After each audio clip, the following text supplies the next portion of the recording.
Whoa, I do like that song, people. This is Paul Byer. You are on the 12 for 12 show tonight. I am in the midst of my 12 topics, and one of them was my special guest that's with us on the line now, Jenny Goos from onhergame.com, and she blogs with them writing about our Seattle Seahawks. Jenny, how are you doing tonight? I'm great. How are you? Fantastic. So did you have a mild heart attack watching football this last 2 weeks?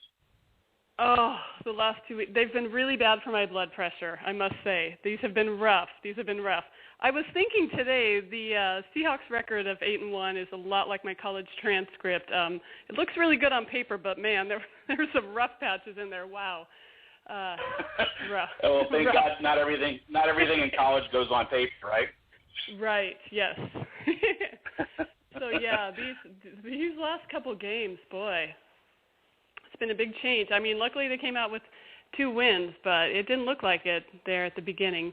I was at the Buccaneers game on Sunday, and I committed the worst sin ever. I left early, which was awful. Oh, my gosh. It was awful. Oh my gosh. I have to tell this story, and then you'll probably want to hang up on me. It's so terrible. I've never left a game early. So, I needed to get back to town. I had to pick up my sons, and so I left early, and I literally stepped out of the stadium and heard the place go insane. Like, I had parked over at Safeco. It was so loud, couldn't even, I started running to my car. I'm like, what happened? And, of course, Doug Baldwin had made the touchdown, and I did hear the end on the radio. But I had this little confessional. I had to confess to that before we got started. I left that game early. Well, since you confessed, and I am Catholic, I can now forgive you. So okay, good. We can continue. Okay, I had to get that out of the way for all the 12s. Yeah, go now in thy name. So forward in thy name. Okay.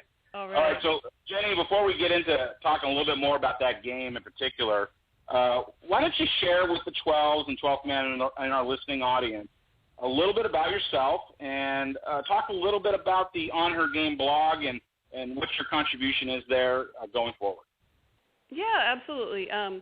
I write about the Seahawks for onhergame.com, and for those who haven't heard of that, On Her Game is an all-female sports website. It has all-female writers. It was actually started as an all-NFL website a couple of years ago by 2 fans back east who just realized that the NFL has a lot of female fans. Pretty much close to half of all NFL fans are female, and yet all the marketing, all the publications, they're really geared towards the male audience. And so they were actually just looking for a forum to, debate things, talk about their favorite teams, and couldn't find one. They had gone to NFL.com, and when they looked at the female page, it had, just some pink jerseys that you could buy. So they actually ended up starting their own website. I came on about 2 years ago, and I think I was their 40th writer. I was their first Seahawks writer. And now at this time they have over 200 writers. They cover all NFL teams. They cover a lot of sports, racing, baseball, you name it. So it's been a great site, great experience for me. I think, I've written a lot of articles for them. I think I'm probably most well-known for my response a few weeks ago to Judy and Rich from the San Francisco 49ers, the 2 that wrote into the San Francisco Chronicle complaining about the crowd noise in Seattle. I wrote a response to that, and it was so popular in Seattle that we actually crashed the On Her Game website several times. I think at last count it had about 8,300 shares, and we had to turn off the counter for actual views. So I think my name got out there a little bit for that. But I read a lot of articles, about the games and about the Seagulls and the fans and a lot of that stuff. So.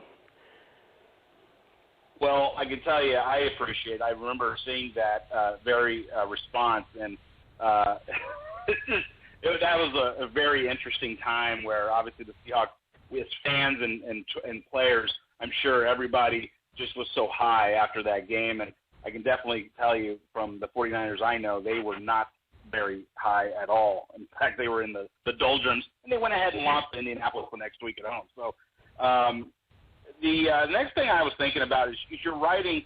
I know that you share your writing with a couple other people. How many writers are there for the Seahawks on onhergame.com? I believe there are 3. And we tend to write about different topics.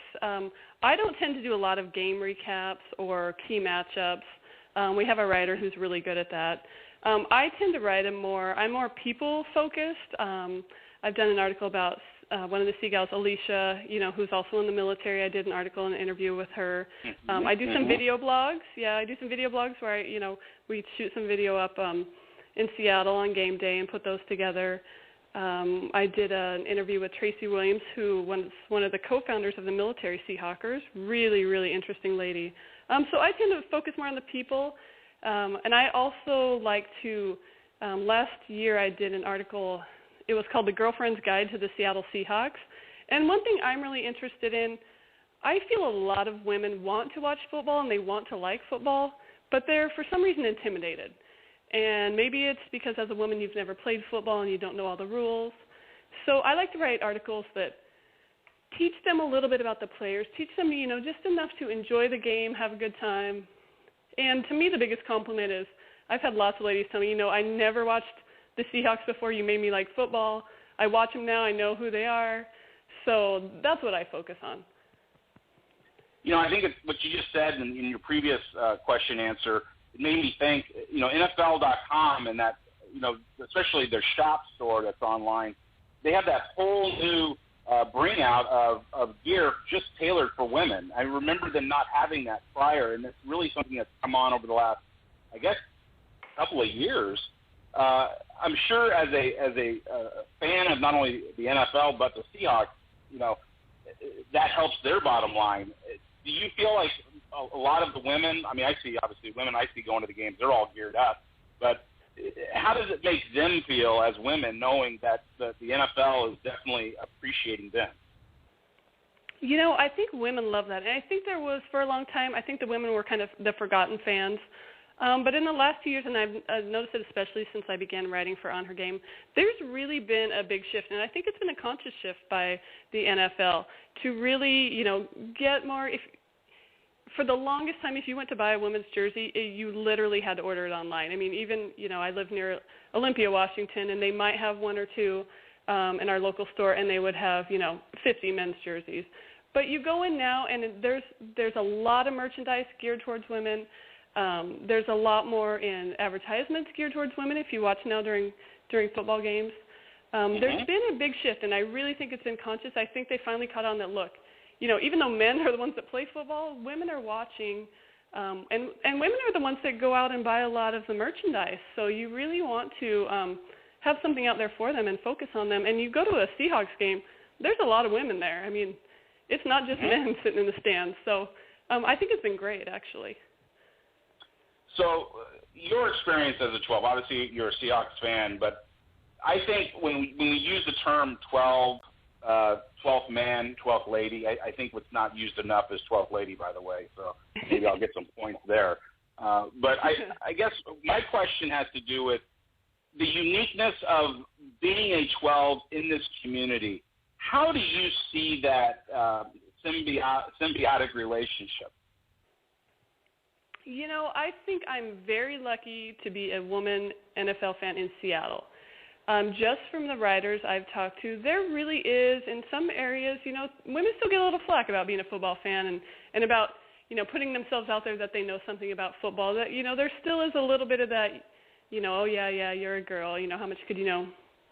Seattle has the best fan base I've ever seen. The 12s are amazing, and I've actually been surprised. I thought I'd get a little more flack about writing for the Seahawks, but our fans have been awesome. They share my articles. They have been very supportive. And you go to the games, and I'm just so impressed by how excited the women are. I think being a woman fan with the Seattle Seahawks is phenomenal. So we're very lucky. We have a great fan base. But like I said, that's not always the case. I also think, and I do want to point this out, and I've noticed this from my writing as well. As much as I say that, and as much as, we all go to the game to other things, male fans and female fans are actually very different in the way they view the game.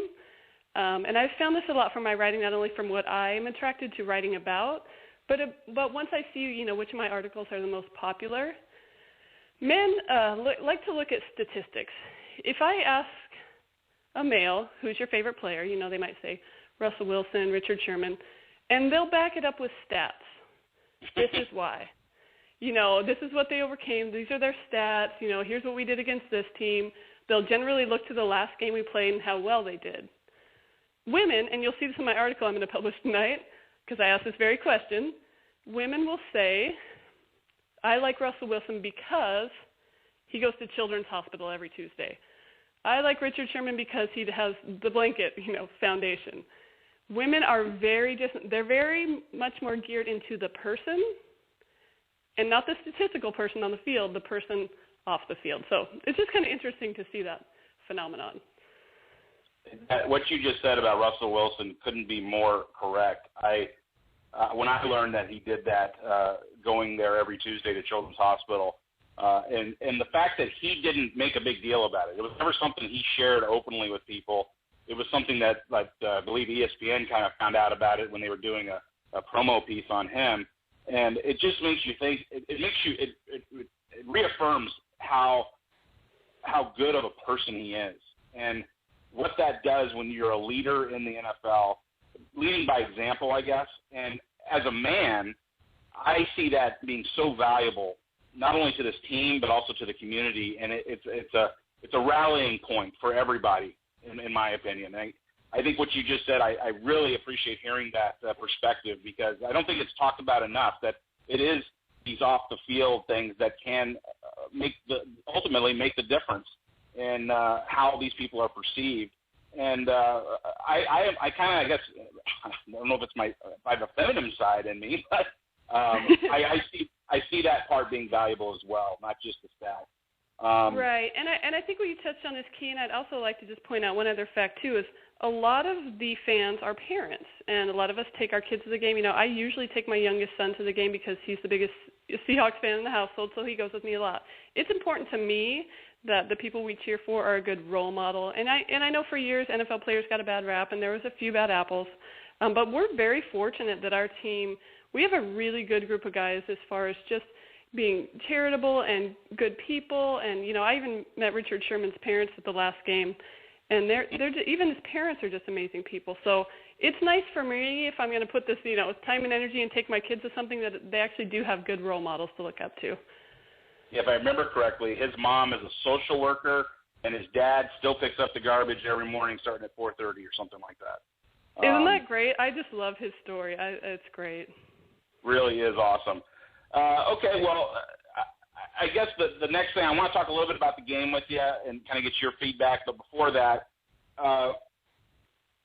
what's your greatest Seahawks memory? Like, what in your mind, when you think of the Seahawks and the history in this area, what's the one thing that always stands out in your mind, whether it's a win, a loss, or an experience? Well, that's a really good question, and I actually have two. I'll tell you my most recent one first.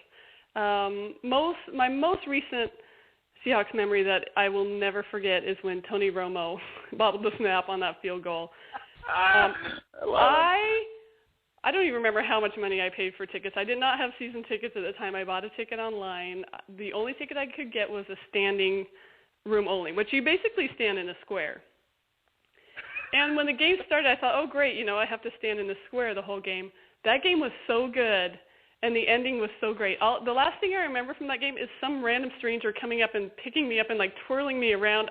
I had actually gone to that game with my brother, and we ended up about 30 feet apart because it was like a big mosh pit. But I have never seen people freak out like that. Even at the 49ers game this year, I've never seen anything like Tony Romo bobbling the snap. So that's my most favorite recent memory.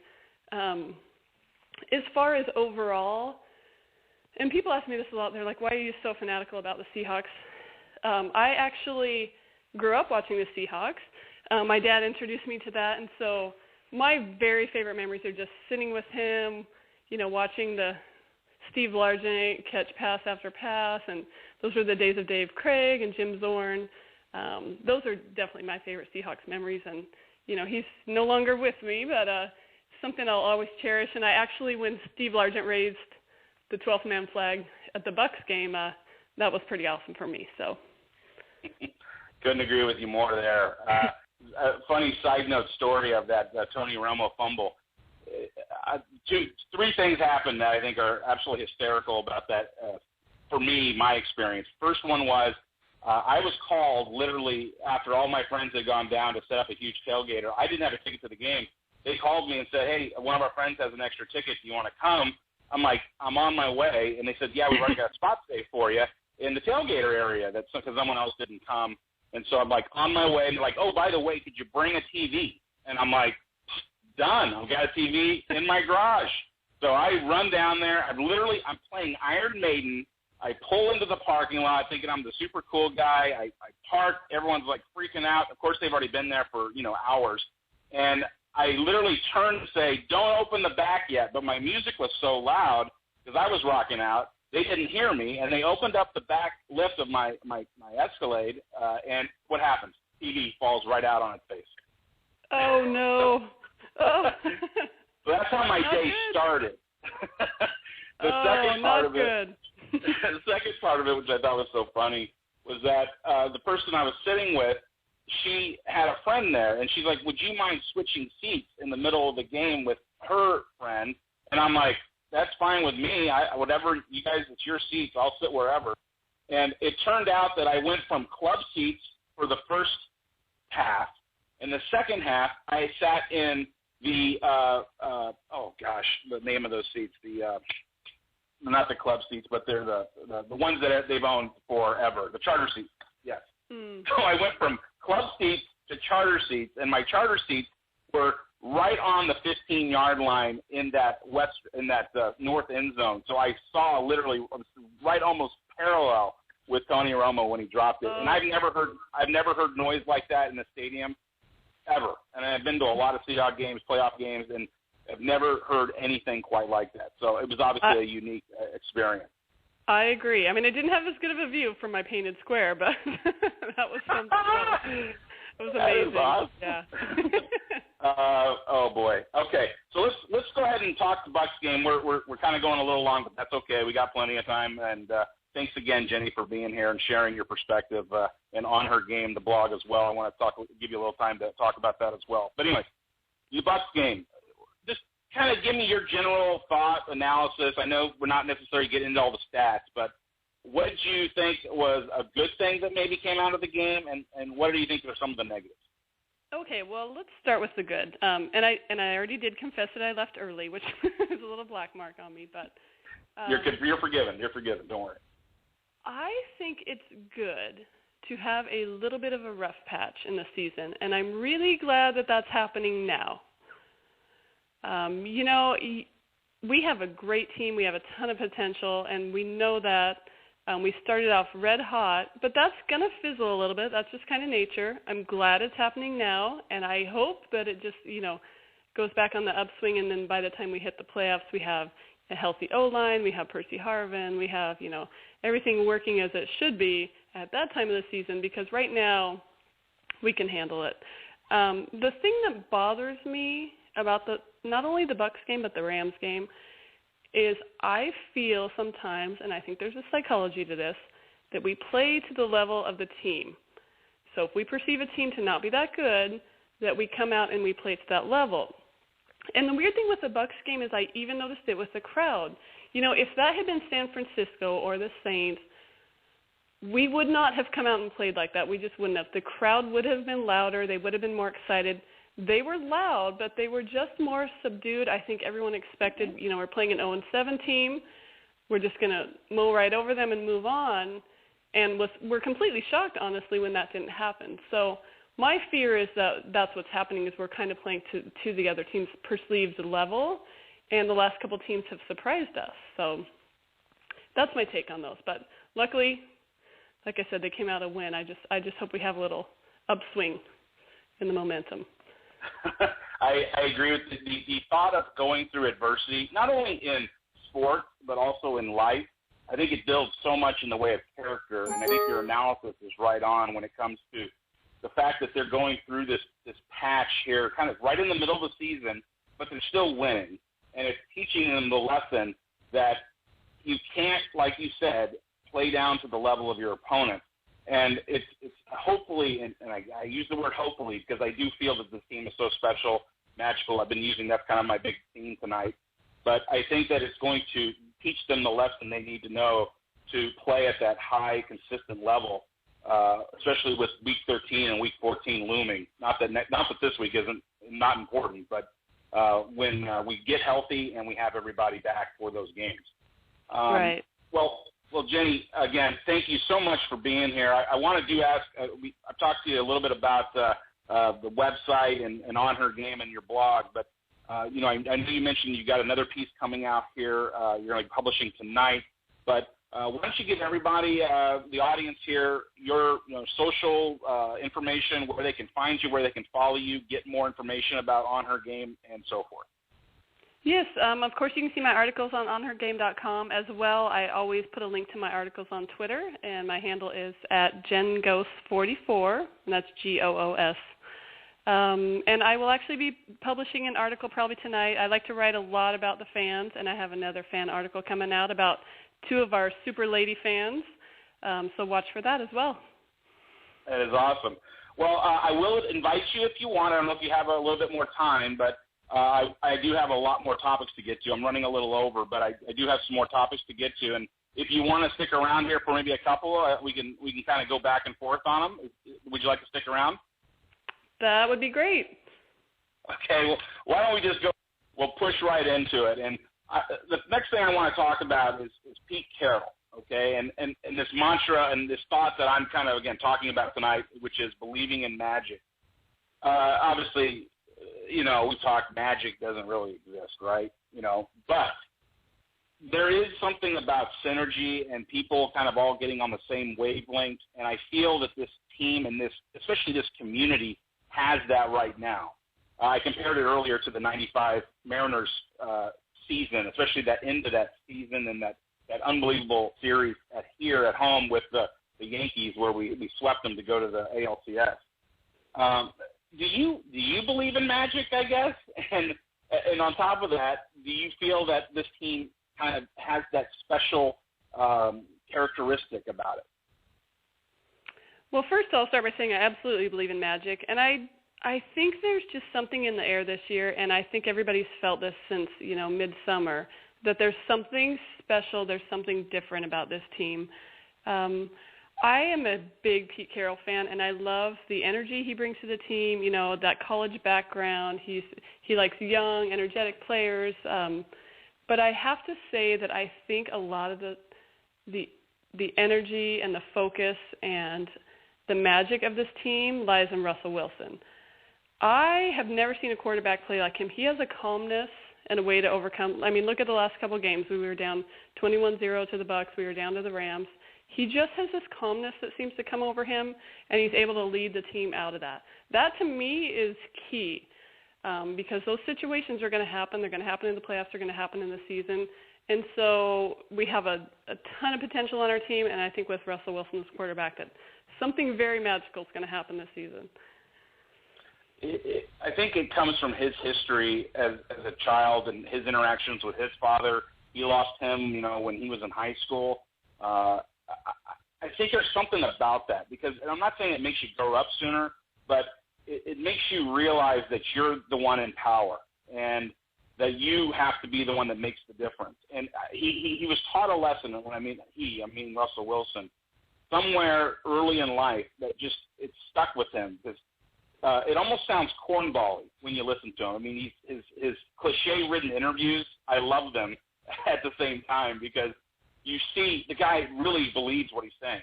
You know what I mean? And finishing every interview with "Go Hawks." I mean, the guy is conscious of everything he's doing and going about, and the representation, like you said, it's all real. And that's what's so awesome about him on top of what he does on the field because it goes right into that. It blends into the fact that this is a guy that's never going to give up, and he never feels like he's out of a game. And he's done that already multiple times. I mean, did you hear the statistic earlier in the night I mentioned?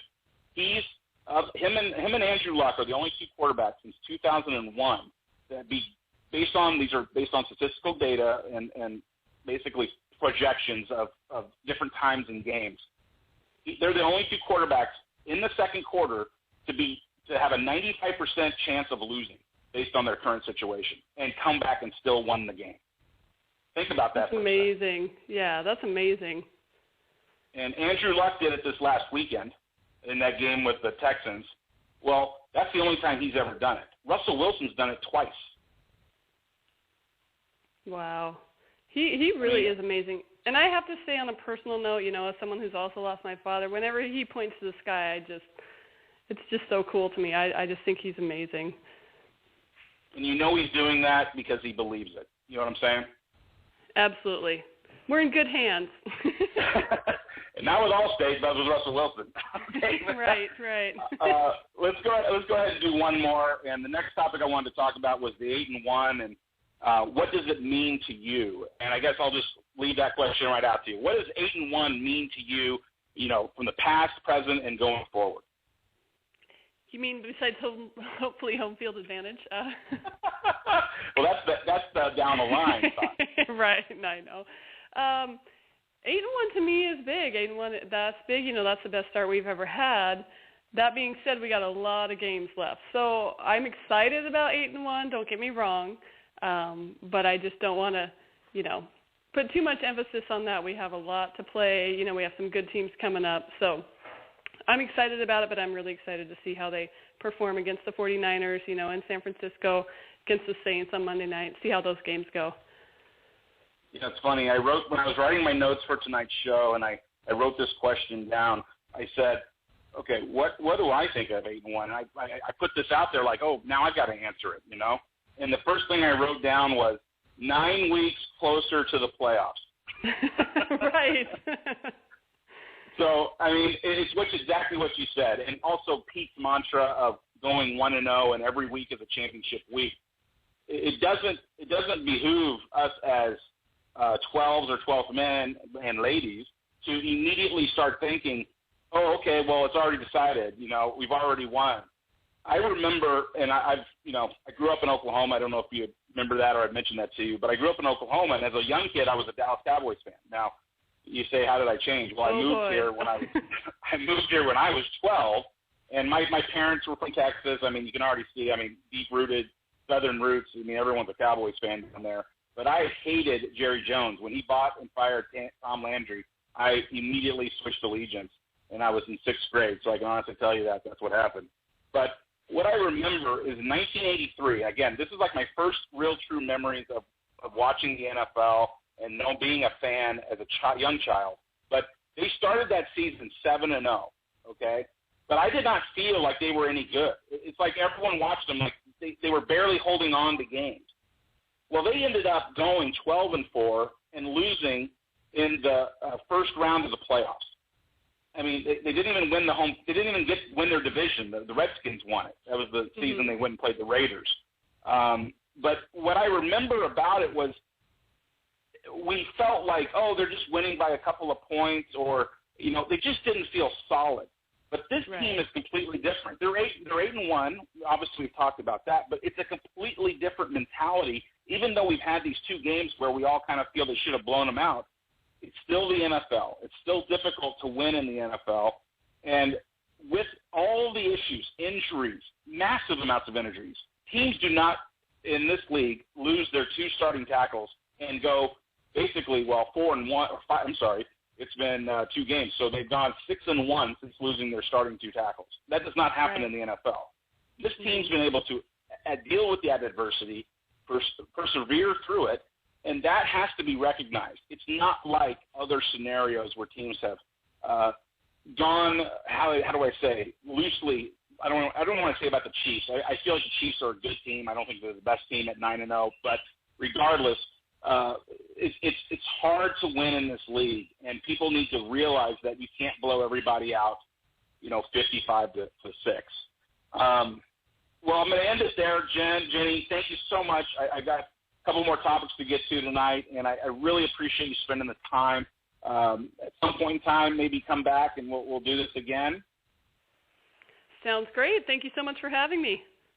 Absolutely, Jenny. You take care. Have a wonderful night. I'm going to go to break here, guys. Take a quick 30-second and be back. We'll finish up the evening, but do follow Jenny Goos on her game, and then also on Twitter at Jenny, G-O-O-S. You say Ghost like that? It is. So Jen Ghost 44 on Twitter. There you go. Thanks again, Jenny, everybody. We'll be back in a second with Paul Beyer on the 12 for 12 show.